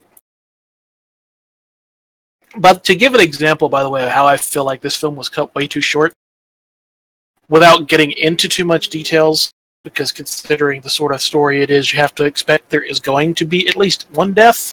There is a death, and it is gotten over in about 15 seconds. they killed Roger Rabbit, didn't they?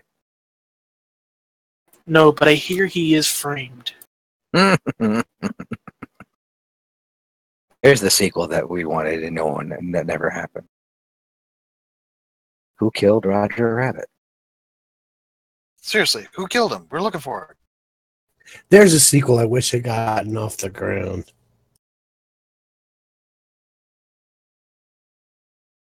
Maybe Completely. with with Ready Player One and the going in. Maybe it'll spark an interest in getting the Tron third movie made. Well, one could I'd hope. love that. Completely unrelated, though. We have a sad story. Delayed in telling it. Oh no! Came to us from 2009. On March 15th, 2009, during launch preparations for STS-119, a free-tailed bat, injured and frightened, latched onto the foam insulation of Space Shuttle Discovery's external propellant tank. His wing was broken, and thus his life would soon end. But in a moment of bravery and ambition, his little claws buried deep into his foamy vessel, and he became master of his own fate. He would not succumb to starvation or predation. No, he would soar into bat legend. He would touch the stars. NASA observers had believed the bat would fly off once the shuttle started to launch, but he did not.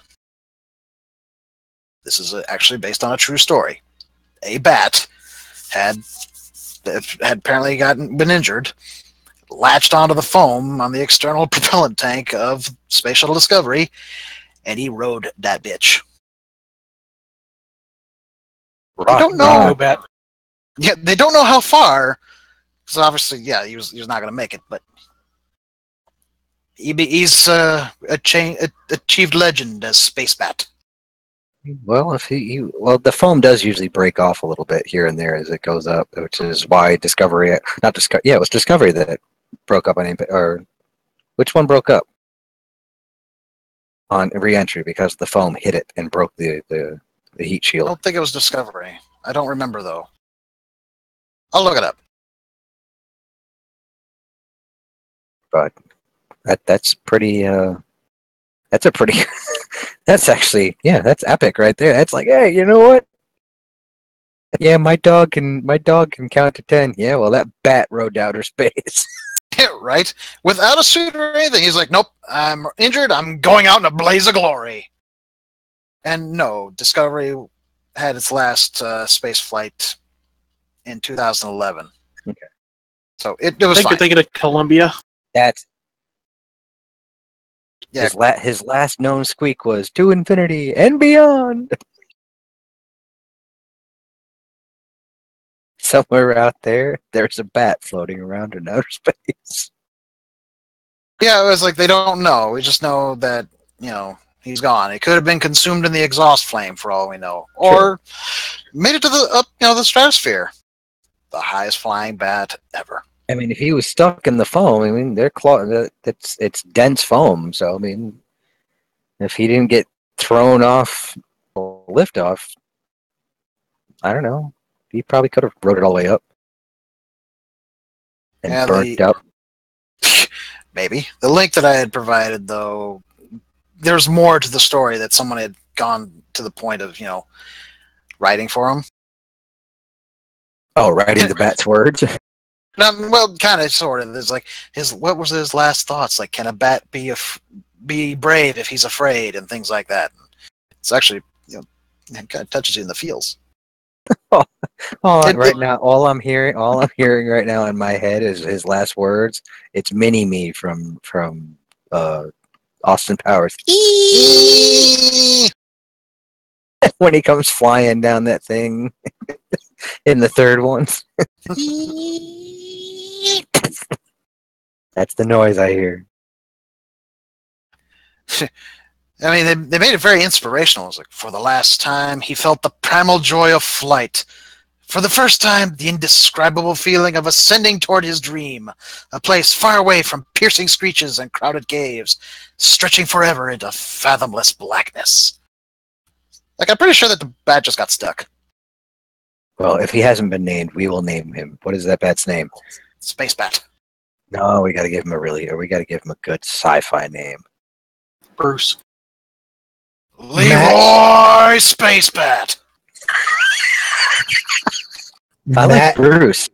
Matt Batterson. Matt Batterson instead of Bat Masterson. So it's Matt Basterson? Yeah, that's right. That's what I meant. Dun dun dun. That's actually very inspirational. Sad, but inspirational. They need to make a movie about that. I mean, if they can make a movie about a dolphin with a prosthetic tail, they can make a movie about a bat who latched onto the side of the space shuttle. And there's plenty of fan art about him. Like, they have pictures with, the first dog in space and the first truly volunteer bat in space. So, yeah, Laika and the bat.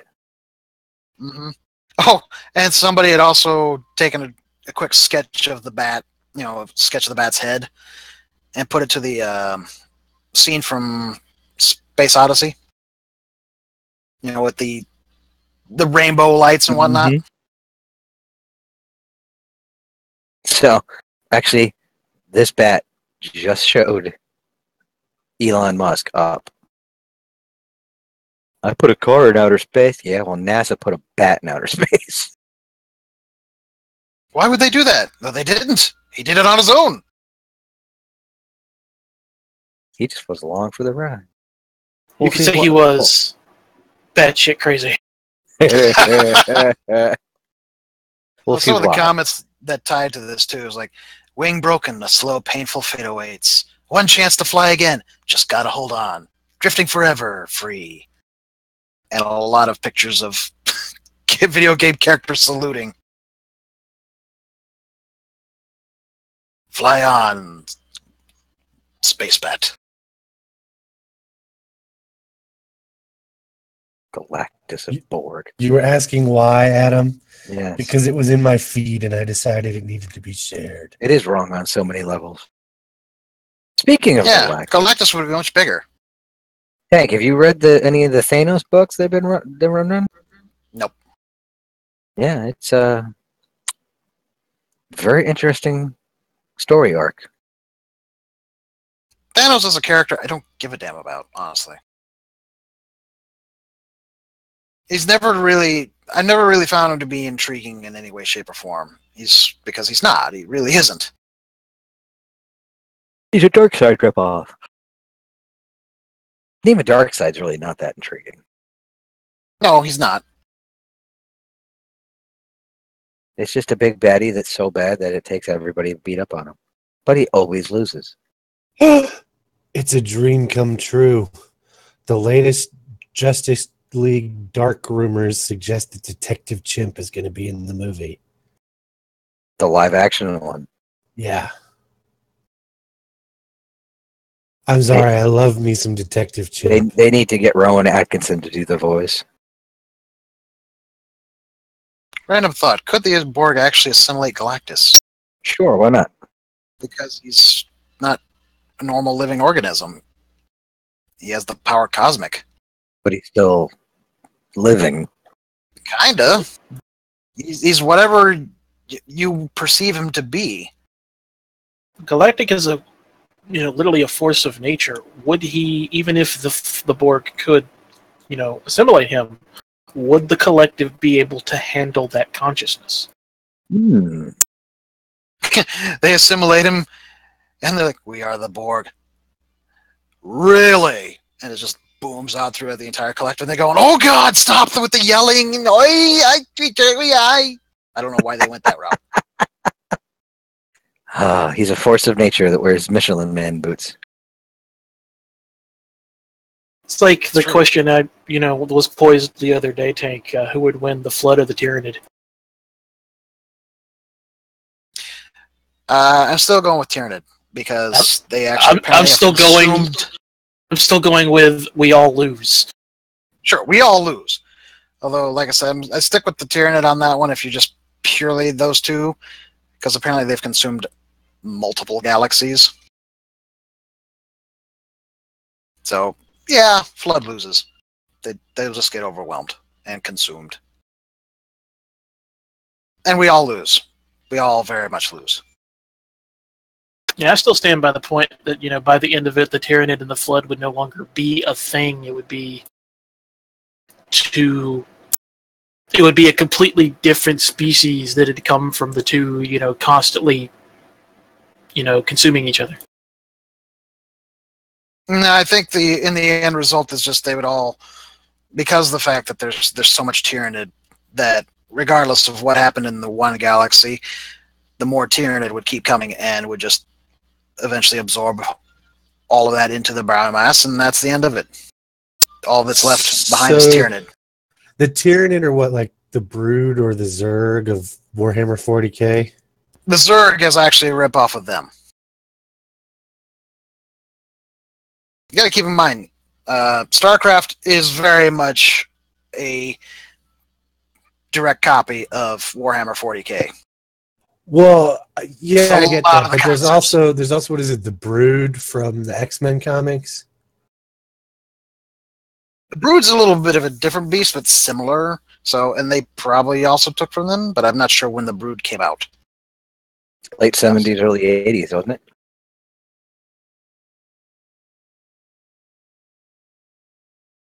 Let's see, when did the Tyranids show up?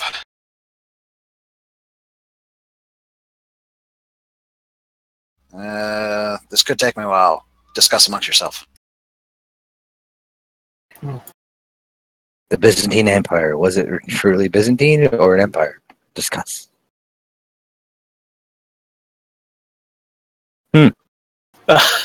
Let's see, Warhammer didn't come out. I'm sorry.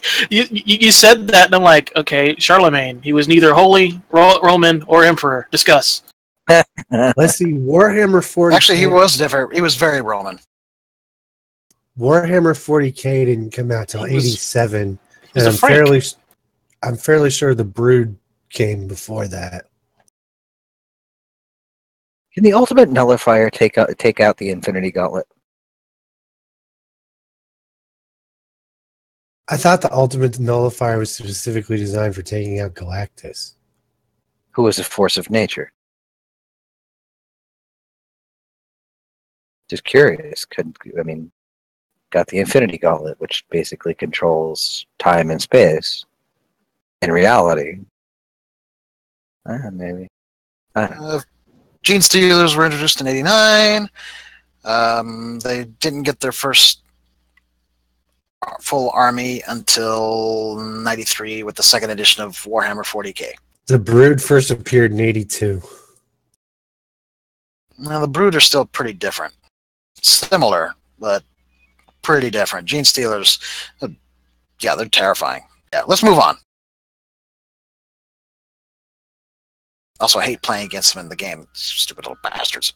I think we should create our own fan film that just blends too many things at one time. We call it Battle Trek Galactify. Well, you know who's going to be drawing it, so do you really want to go down that road? Battle Trek Galactify. That's an interesting question. Granted, in the movies, the Gauntlet is automatically more powerful because the Tesseract is one of the Infinity Stones. But in the comic books, the Cosmic Cube is not an Infinity Stone. So where does it rank versus the Infinity Gauntlet? The Gauntlet is still greater. But both have the power for the wielder to rewrite the universe. Rewrite reality. But because of what the Reality Stone can do in conjunction with other stones, it by default makes the Gauntlet more powerful than the Cosmic Cube. Also, I don't think the Cosmic Cube can erase the stones. Thereby, Gauntlet is more powerful.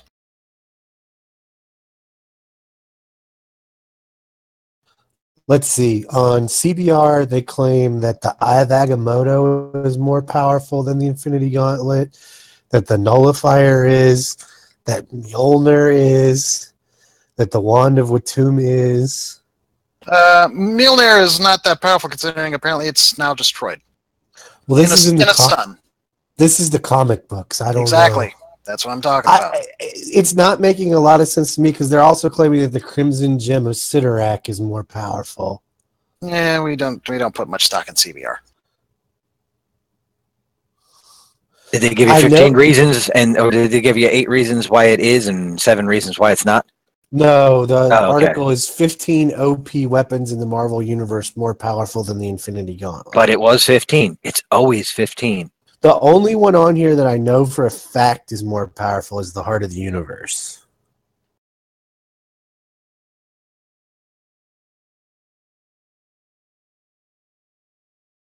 I want to go to Japan. Sorry. I'd love to visit Japan. Love to visit Japan. I just want to eat in Japan. I just want to just like find not like the touristy restaurants. I just want to go eat Japanese, like for real Japanese food. So you want to take a day trip to Japan? Yes, let's take a day trip to Japan. It takes you a day to get there. Okay, let's take a 2-day trip to Japan. Let's go have dinner and you then get come there, home. then you come back. Oh man, Okay. the jet lag. All right, we're gonna crowdfund this. Yes. Send Adam to Japan. Crowdfund the Geek EZ having lunch in Japan. Yes. Literally Screw just Star Trek pay for Las us to Vegas. go to Japan. You know what? The more, I mean, we had talked about like going to Vegas and stuff.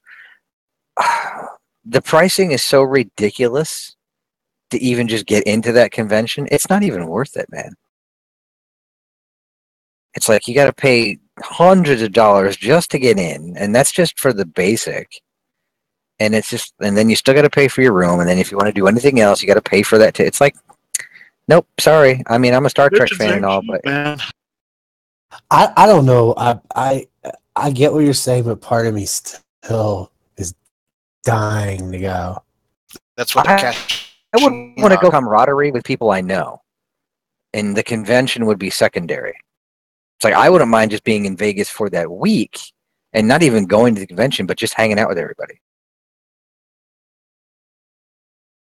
So I've met enough people that are going to be there and stuff, so it's just like, yeah. You know, I'm kind of down with Alistair's idea, though. We'll crowdfund us going to Japan. And the whole time, all we're doing is, Nani, nani desu, poi, Poi? Poi. poi. Now, I do know the one event that was on my list for the longest time that I've given up on because it's just changed so much is San Diego Comic-Con. Boy, I'm glad you said. My brain went in so many bad places just now, just because I was like, I know we have the adult rating, and I almost blurted it out, but I didn't. I'll say it after the show. I have no desire to actually go to San Diego, honest. That's what I'm saying. I used to want to go, but especially as it's become more of just a pop culture convention, I've lost all desire to go to it. Toy Fair. You want to go to Toy Fair in New York? You have, Don't to, you have? C2E2. you have to be in the industry. Yeah, I was gonna say you have to be invited to go to Toy Fair. Yeah, you have to be in the industry. I mean, I stopped getting the invites roughly 7 years ago. But is because I had been out. that kind of like how E3 was, where you had to be invited to E3, and a bunch of people, regular people, still managed to get in every year? Well, I got in just because I was in the industry for 2 years, and I had gone to Toy Fair in New York. And let me tell you, that was so cool. I mean, I remember I laughed when I saw stuff come out on the shelves years later, like the Ripstick. I remember seeing the guy hawking it. This was one dude, small little table, hawking this skateboard thing. He's like, it's going to be the next big thing, next big thing. A couple years later, it's out. Everybody's got one. I was like, check him out. You go, dude. And some that just failed completely that were just like, really? What were you thinking? I didn't get into Hasbro's room. I got into McFarlane's room, but I didn't get into Hasbro's. You had to have a special invite to get into Hasbro. See, that is one thing I will say for Fayetteville Comic Con. It's still mostly about the comics. As it gets bigger, that'll probably change if they can, because they haven't even announced anything for this year yet. C2E2 is a good one to go to. I haven't been to it in years. It's this weekend. I'm not going to it, unfortunately. Not doing any conventions. At least not anything that's of a distance. But C2E2 is a great one. Massive number of artists. And apparently it's just gotten bigger since the last time I went. Honestly, to this day, my best con experience is probably my first one, which was NovaCon, probably 20 years ago or more now, which is a sci-fi convention in Northern Virginia.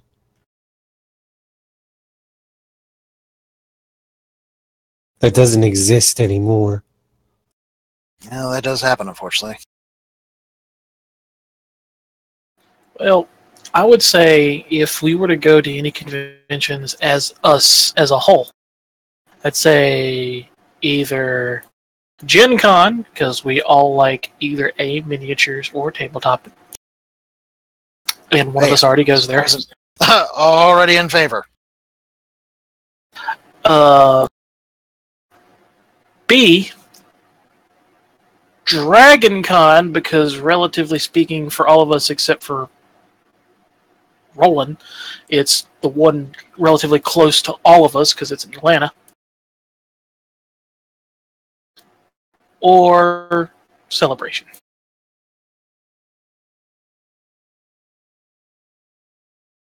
Celebration would be fun to go to. I went to Celebration, and yes, Celebration is definitely a convention to go to. We could go to Heroes Con in Charlotte. Where is Celebration this year? I don't think there is a Celebration this year. There's not one in California this year? Maybe it's 2019. Because I was in Orlando in 2009, and that was, yeah. Actually, I have heard really good things about Heroes Con in Charlotte. Yeah, this is what I remember, and I just looked it up. That Star Wars is skipping having a celebration for 2018. The next one will be next year. Probably their version of us having a celebration is the fact that we're getting basically 2 Star Wars films in a 6-month period. They had Celebration at Gen Con years ago. They also sued Gen Con. New So, York that didn't go well. New York Comic Con is still supposed to be pretty good, isn't it? Yeah, New York Comic Depends. Con is not bad. Emerald City Comic Con's also well regarded, as is PAX. Well, yeah, but I mean, which PAX would we go to? East, West, Australia? I mean, Why would we go to Australia when we can go to the ones that's closer? I mean, there's one in Texas. There's obviously the West Coast one, PAX Prime. because I've always wanted to go to Australia. You don't need an excuse to go to Australia. You certainly don't need PAX as the excuse to go to Australia, man. Yes, I Just do, go. because if we're going to crowdfund it, we might as well Just crowdfund go. a dream convention. I do not want to be on an airplane for 24 hours. But you want to go to Japan. I want to go to Japan. Japan's not as far as Australia. We could always do WonderCon. I wonder what it is. It's all about bread. They have an entire little conference thing there that's all about how you can roll it into tiny little balls. There's only a 6-hour difference in flight time from your state to Japan and your state to Australia. And 6 hours is 6 hours. Didn't C2E2 used to be one of the Wizard conventions? No. There was talk that Wizards was going to buy them out, and apparently that didn't happen. Yeah, I just miss WizardCon or Wizard World, whatever it is here in Cleveland. Oh, No, I you didn't know didn't. they were still doing any. You're not missing Wizard, man. Just stay clear. I thought they Okay. went under like a couple of years ago. Well, find a con and we'll crowdfund it and we'll go. Find something on this on the left coast, right coast, Right, Coast? right coast. Find something on the right coast. You know, Midwest. Well, you and I are. I mean, somewhere between Chicago and like east and south and north. I mean, preferably south. That's why I was suggesting DragonCon Where's that? in Atlanta. Hmm. Ooh, we Oh. could go to East Coast Comic Con at the Meadowlands. Just for certain reasons, I'm sure I don't want to go to Atlanta. Maybe we should. I've been through Atlanta. Not a fan. I've been through Atlanta. I got followed by a homeless person for 10 blocks while they were waiting to see if I was going to stop at an ATM because I think they wanted to jump me. I just No, want they to get just an orange want to coat. hug you. No, when I got rid of the guy by wandering into the courthouse, that's when I knew he was trying to rob me. It's just a hug, man. You don't know that. He got a little put off when you went to the courthouse. Yeah, just looking You for a crushed his soft dreams. spot. He was looking for a soft spot to stick a shiv. All he had to do was take his car. We could live stream us going to the Vortex Bar and Grill and then having heart attacks. But I think we should live stream selling Wolfie's car. I finally we're own gonna- that car. Oh, you can Yeah, sell it. Let's do it. I don't have the title yet. And he's going to hide that title from us. Like, I don't have the title, guys. I like how he's no longer like, you can't sell it. He's just, I don't have the title yet. You can't sell it. That's just, you can't sell my car. I need my car. We're going to sell it for a better car. I own mine. We can sell mine. We sell all the cars. We could go to RathaCon in Athens, Ohio. Isn't that Wrath of Khan? No, Ratha. Ratha. I was gonna say, isn't Wrath of Khan that's It's a tiny little one-day con at the Athens Community Center in Athens, Ohio. they just got like 6 comic books on a table. We have completely divulged into just rambling at this point. I'm That's what selling we get for Wolfie's car. talking about the Borg versus Galactus and the Flood versus the Tyranids. Yes, It's not like we really had a plan to begin with. Well, we are the Seinfeld of podcasts. we really are. Oh, and by the way, Making people They celebration said celebration is skipping 2018. It will be in 2019 and has not been announced where. I'm gonna guess probably Europe. That's because they usually jump back and forth. I would not be surprised if they're going to hold it. If it's finished by then, which probably be why they skip it at Galaxy's Edge. Oh, We can might always have go to thought Galaxy's Edge will Magfest be. in DC. That's what we need to crowdfund. A trip down to Galaxy's Edge when it's done. Hmm. Ooh, I forgot what I was gonna Metropolis, say. Illinois has a Superman celebration. Yes, I do. Every year they've been doing it for decades. They've got a 15-foot statue of Superman. It's a very impressive statue. I was there when they put it up. Doesn't Vulcan in Canada have a Star Trek convention? I think so. Yeah, and they have So a is the city. Captain. The Iowa thing about Yeah. Captain Kirk. No, I was born in Iowa. I only I work work in in outer space. Zip contacted me, by the way. Let's see. What he just like his friend shared his re-imaging of The Last Jedi, and he wanted to know if he could give my email address to the guy because this fella wants to make a video about this re-imaging and maybe see if he could possibly be a guest on the podcast talking about it. I was like, sure, why not? Sure, why not?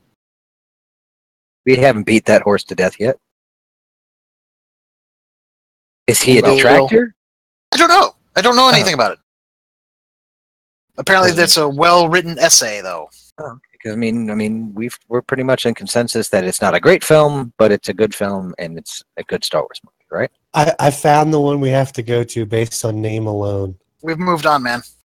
But No, it's Chud Comic Book Show in Laurel, Maryland. No one goes to Maryland. Okay. PK wouldn't be in Maryland if he could get away with it. Chud. But it's Chud. We have Moving to along. honor anyone that uses Chud. Why? That's where I used to get my Awesome movie. I used to get my my screener passes for movies from Chud. I have no idea what you guys are talking about. There We're was a actually website talking called about two Chud. different things. Yes, we are. But there was a Chud website that would have passes and stuff. That's how I got to see Blade 3 before it came out in theaters. The first one I got from them. I went to go see a screener and I was like, oh, this is a thing? You can go see screeners? I'm referring to the movie Chud, where Yeah, Chud is an Yes. acronym for Cannibalistic Humanoid Underground Dweller. Yes, and that's where they got their name for the website. I know what you're talking about. I've seen the Oh, no, I was letting Tank know. Oh, yes. My interest in it has not shown up at all, so I guess I'm not missing anything. But it stars Daniel Stern, John Hurd, and John Goodman. And Sorry, it's not a selling point. I'll catch Adrian's attention, or excuse me, Alistair's attention. Michael O'Hare. Adrian. Alistair is now henceforth known as Adrian. Yo. Adrian! But yeah, Alistair, Michael O'Hare is in it. Okay. Here's your homework assignment for the next, because you just said Michael O'Hare. Your homework assignment for this weekend is to find a copy of Darby O'Gill and the Little People, and we will all watch it and review and give a review next week. I've seen that movie way too many times. Darby O'Gill and the Little People.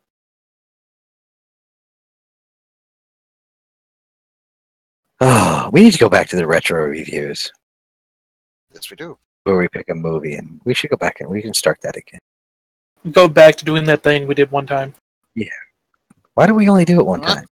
We did it more than one time We did it a couple of times. because we've got the reviews. I must have missed the second time. I think you did. Hmm. I don't know. Pick a movie, any movie.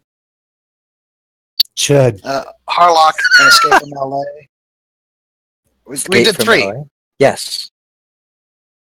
Escape from LA, Harlock movie, and Wing Commander, which goddamn was Oh, right. terrible. Wing Commander. Yeah. You blocked it that's from right. your memory. We all still have Netflix, right? Yeah, I have it now, yeah. Maybe we should pick a movie that we could all watch on Netflix without showing the movie, but we could tell Release other the people, hey, audio. And, no, we do Yeah. it live. What are we going We to do geek track? Live. We'll geek track it all the way live, and we'll just tell everybody, go to Netflix, put this movie on. We'll tell you when to start it, and we'll just go.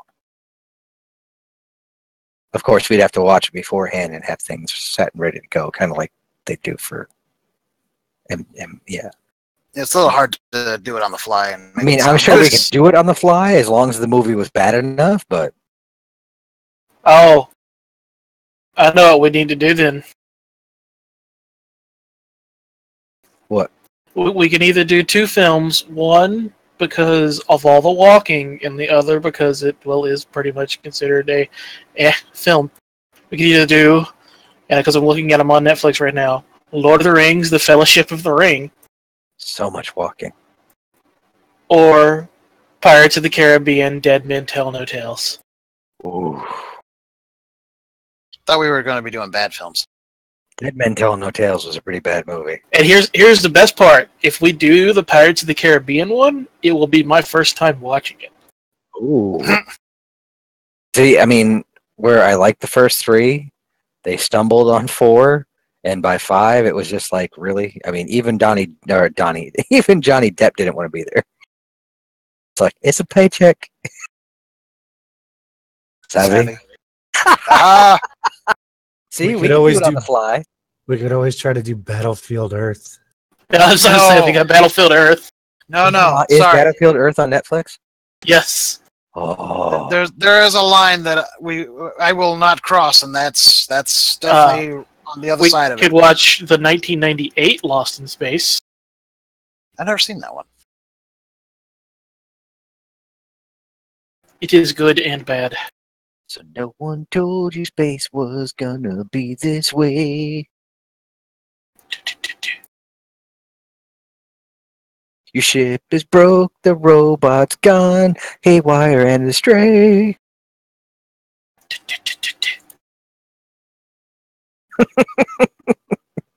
Trying to think of the next line, I can't. I was going to say, go on.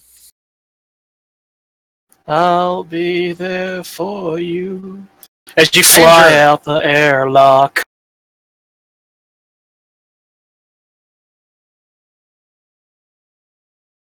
And you got to include Danger Will Robinson somehow. I was trying to think that, and I was trying to think it's the only movie you can watch Heather Graham in where she keeps her clothes on.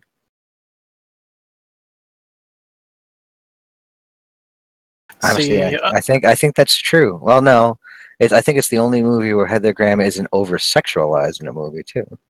other currently popular things we could do there on Netflix. Rogue One is on Netflix. Jess, Guardians of the Galaxy Volume 2 is on Netflix.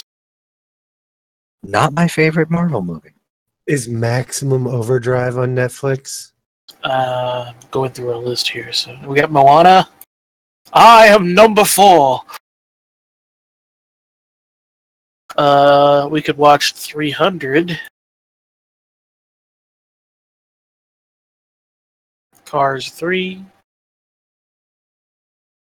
Over the Top. Who names these movies? I am. Oh my god, there was a Woody the Woodpecker movie? Yeah. That only got released in like Brazil. It's on Netflix. Oh, is it? I understand, but it only actually got like a theatrical release in Brazil. There's Beauty and the Beast. The live action one is on Netflix. Now, the review for that one, my daughter said it perfectly. The cartoon was better, Daddy. Not that it's a bad movie. Ghostbusters 2 is on Netflix. Dun, dun, dun, dun, dun, dun. Just the second one. That's the only one I'm seeing at the moment. I'm going through trending now, so Dun, dun, dun.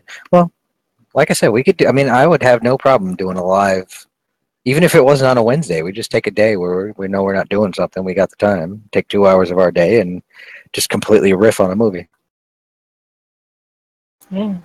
well, I'm We could Survey discuss that for- on the show. everybody free Sunday. Maybe. I'm not. I don't Are you know. free? I'm not free Sunday because Sunday is WrestleMania. No, I charge for my services. Yeah, I charge for my services, so no, Okay, I'm not free. Are you cheap Sunday? What? I do not do discounts on Sundays. There's never a discount, man. I am prime. But yeah, I'm not gonna lie. On Sunday, I will be watching WrestleMania starting at like 7.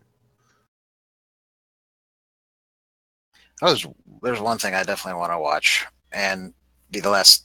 I think it'd be the last geeky thing to mention here. I don't. That's Yeah, we're going to be just my about last ready. call. We're ready to go. Yeah, we're gonna call last call. Yeah, Go one ahead. thing I definitely want to watch at some point in time is that Scooby-Doo Supernatural crossover. Yes. Even though I think I've watched all of 3 episodes of Supernatural. That's fine. I think you'll be all right with it. You probably won't get some of the in jokes, I suspect, but I just love the fact that, like, in the little teasers that they played, like, they do the catchphrases for the Scooby Gang, you know, Jinkies, Zoiks, and they just could not stop themselves. They had to also do the catchphrase that Supernatural does. So you're getting Jinkies, Zoiks, son of a bitch. I so can't wait to watch that. Anybody else? I don't know. Is there anybody else? Hello. I ain't got nothing. Hello, I love you. Won't you tell me your name? See, I went in a whole different place with that because I finally got my Amazon after the whole 7 to 10 days, 14 days later. Well, no, it hasn't been that long, but I love the way they. I mean, it's like if you're not even Prime shipping has become crazy with them. It's just like, oh yeah, you'll get it in 7 to 10 days, 12 days later, 13 days later. But Prime shipping is supposed to be guaranteed 2 days. No, I've had like 3 items that when I was ordering it told me they'd be there on one day, well, on a particular day, and then when I finished ordering it, all of a sudden it was like 3 days after that it would be there. Yeah, my mother is a Prime. My mom's a Prime. Runs Prime. She's actually bought stuff for me. I've given her the money just because I knew she was on Prime and I don't have it. And oh yeah, it'll be there in 2 days. 5 days later, it showed up. It was like really, and she buys stuff regularly from Amazon. And she's like, oh yeah, they've gone downhill in the past year. She's like, their shipping has. It also depends on which one you pick. Yeah, I don't know, but another reason not to get Amazon Prime.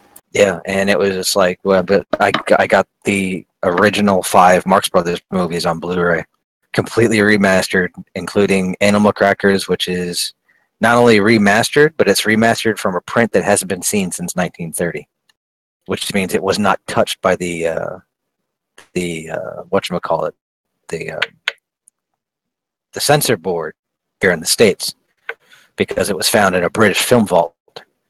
And they remastered that in full 4K and then put it on Blu-ray. They're not releasing them on 4K, but it will be like, there's stuff in there that I've never seen, which is really sad for a film that came out in 1930.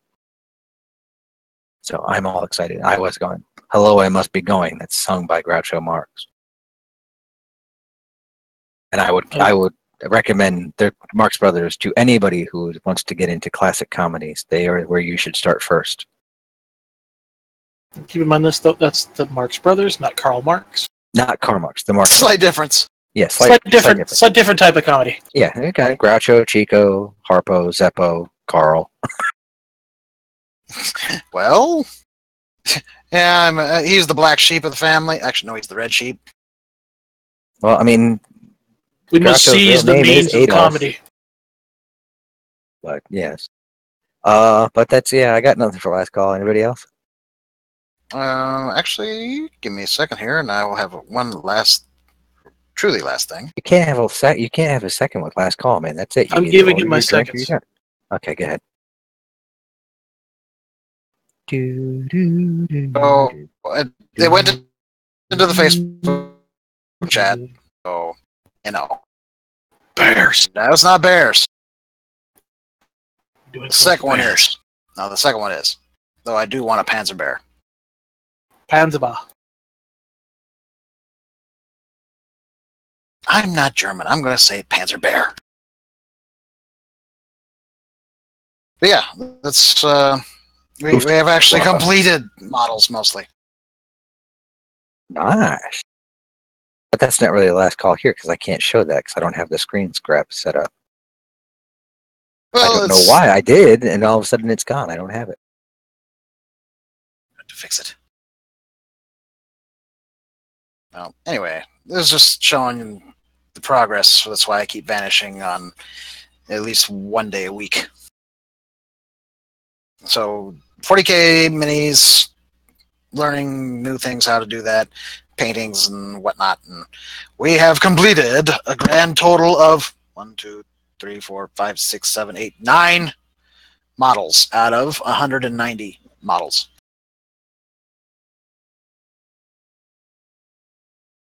Also, not a fan of painting metal. They're kind of heavy after a while. And they hurt the fingers. So yeah, I really can't show you guys, but at least not until we get a website set up. Then we can maybe fix something up for that.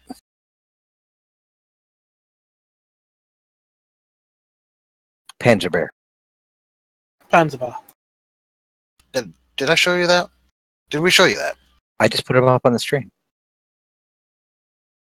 No. Did you? Did you put up the actual Panzer bar? That's my last call that I just put in the cantina. That is So crazy. the painted bear that's on the chat? Oh no. I'm gonna show you the Panzerba. There's his last call. It really is My pretty la- awesome. My last call is gonna be the Panzerba. Oh hey, there we go. We got the minis right there. So that's finally showed up. Yep, and there's my Bear Cavalry captain. And here comes the link for Panzerba. Oh, I saw that the other day. I got it. It's up. It's on the stream. That's a Panzer Bear. Oh, remember, we're about 15 seconds delayed. Now click my link in the cantina. His hasn't shown up yet.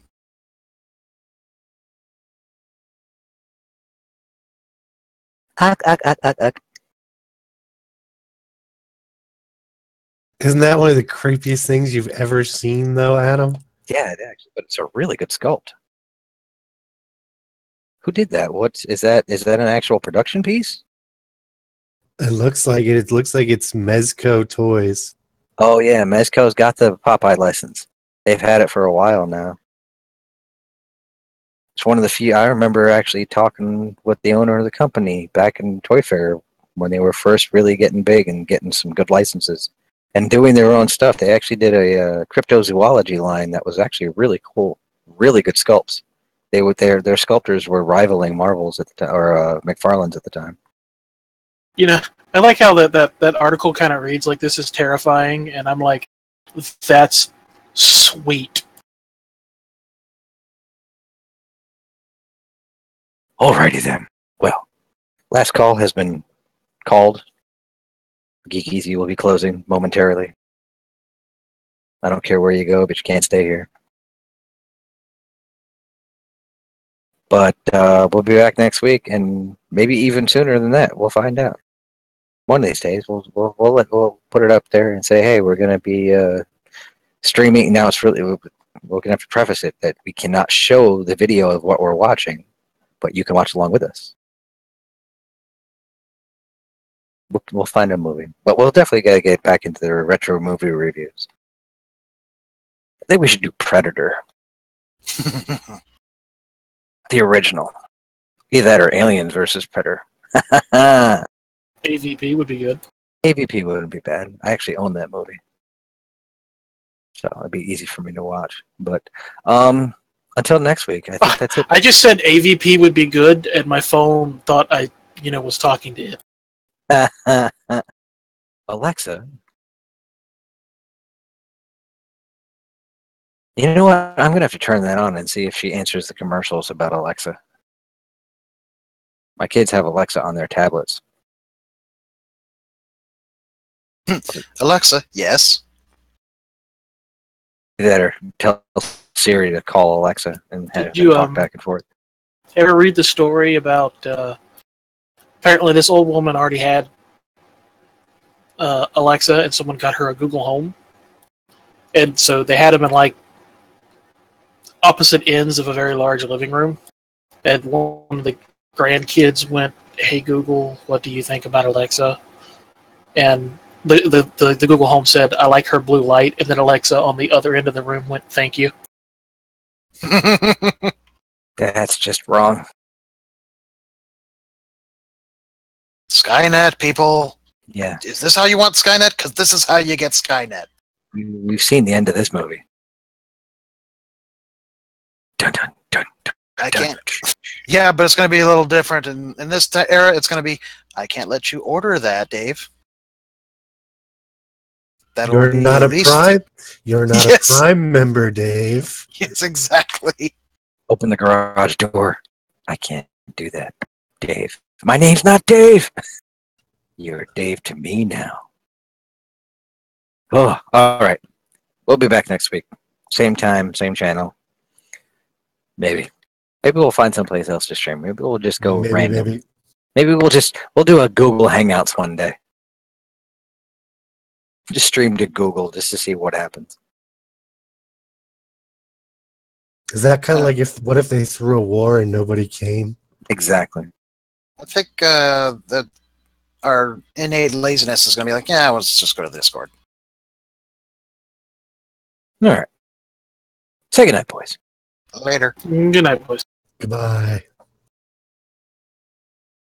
And we're out of here.